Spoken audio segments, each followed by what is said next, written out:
vous approfondirez ça tout à l'heure. Le vœu 140 est relatif au personnel qualifié pour les veilles de nuit dans les structures de l'aide sociale à l'enfance.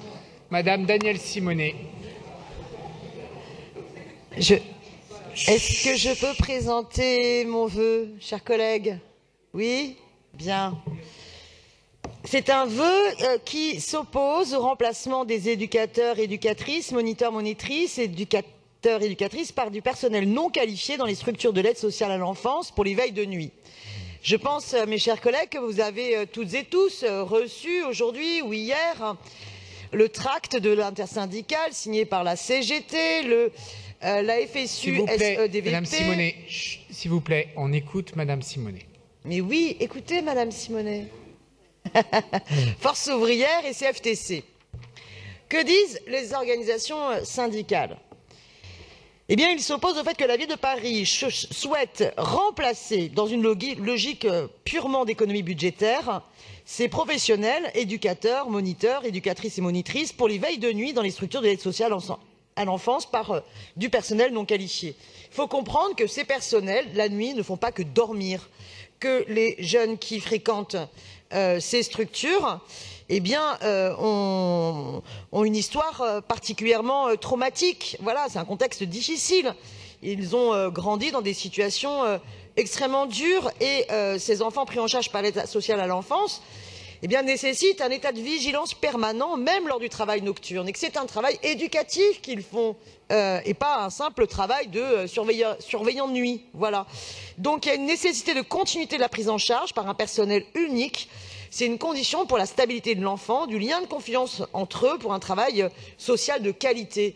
Alors évidemment que c'est un coût pour la ville, puisque c'est clair que la suppression des heures de nuit, ça impliquerait une baisse de salaire de 200 à 600 € par mois pour les professionnels. Donc j'imagine que pour la ville, les remplacer par un personnel moins qualifié, moins coûteux, ce serait un bon petit coup de rabot tel que l'exigent certainement les logiques austéritaires de la ville. Mais on ne peut pas faire des coups de rabot sur la qualité pour les enfants. Donc je vous demande d'entendre cette revendication des éducateurs et moniteurs.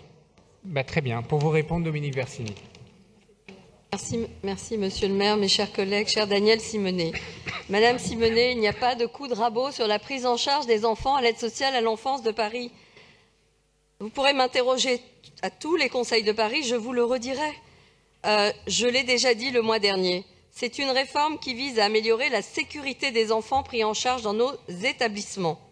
En effet, les veilles dites actives, c'est-à-dire lorsque les personnels sont debout, ne dorment pas, permettent aux professionnels de répondre immédiatement aux sollicitations des enfants. Ces veilles actives ne remettent pas en cause la continuité de la prise en charge qui est assurée en journée par des éducateurs spécialisés. Et la nuit, contrairement à ce que vous dites, il ne s'agit pas de gens non formés, il s'agit d'aides médico-psychologiques et de moniteurs éducateurs qui sont des personnels formés et qualifiés, contrairement à ce que vous dites. Vous dites encore que cette réforme a été mise en place dans une logique d'économie budgétaire. Il n'y a aucune baisse budgétaire. Le seul intérêt est celui que les enfants, la nuit, aient des agents, des personnels auprès d'eux qui soient mobilisés toute la nuit. Il est vrai qu'il nous faut accompagner le changement de rythme de travail pour les professionnels concernés et les évolutions salariales qui y sont liées. Pour vous donner un ordre de grandeur, sur les 1100 agents des établissements de l'aide sociale à l'enfance de Paris, 431 agents travaillent en horaire d'internat, dont 69 éducateurs spécialisés, actuellement rémunérés en heures supplémentaires, pour effectuer des veilles couchées et donc concernés par la réforme.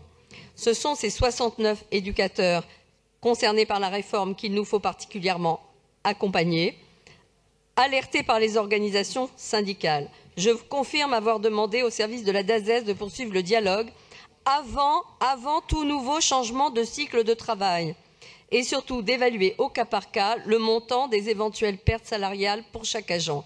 Chaque situation est regardée et il n'est pas question pour nous de faire des économies sur le dos des agents. Il est question d'apporter un système qui est reconnu par tous comme le plus efficient pour les enfants.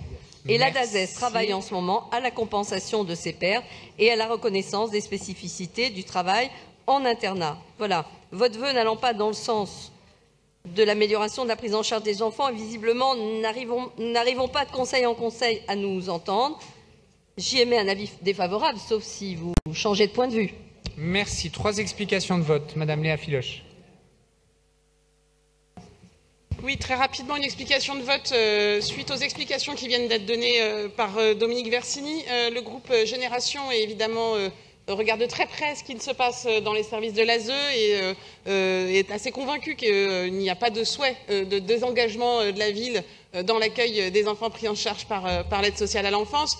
Néanmoins, nous restons très vigilants quant à la situation des personnels. Nous ne souhaitons pas ni qu'il y ait un déclassement des conditions d'accueil des enfants et du service public, et qu'il y ait aussi une dégradation pour les personnels, les 69 concernés. Donc du coup, nous nous abstenons sur ce vœu, une abstention active qui nous permettra de suivre de près la suite de ces modifications qui semblent malgré tout essentielles. Merci beaucoup, Madame Fatoumata Koné. Oui, merci. En fait, Dominique Versini l'a expliqué. Enfin, en fait, la formulation trompeuse de ce vœu nous gêne. C'est la raison pour laquelle nous allons nous abstenir, car il est faux de dire que les éducateurs vont être remplacés par des personnels non qualifiés. Les aides médicaux psychologiques ont un diplôme d'État d'accompagnement éducatif et social. Néanmoins, nous entendons les préoccupations légitimes du personnel mobilisé contre cette évolution. La question ne porte pas uniquement sur les compétences des agents, mais aussi sur la nécessité de continuité pédagogique et la sécurité affective des enfants, dont les parcours ont déjà connu de nombreux traumatismes. Nous avons adopté en décembre un vœu dans lequel nous nous engagions à poursuivre le dialogue social engagé avec les équipes et les organisations syndicales pour proposer un accompagnement individualisé. Nous serons donc vigilants sur le suivi de ce dialogue. Merci. Merci beaucoup, Madame Raphaël Primet. Alors, du groupe communiste, donc, que j'avais déposé, qui allait dans ce sens. Bon, nous aussi, on va s'abstenir.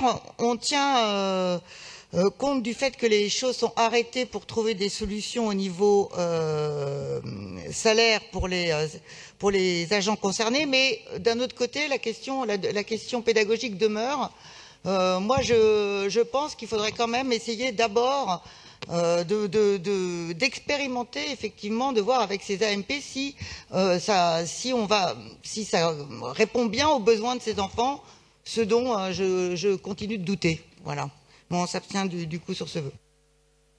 Merci beaucoup. C'est donc un avis défavorable. Je le mets aux voix. Qui est pour?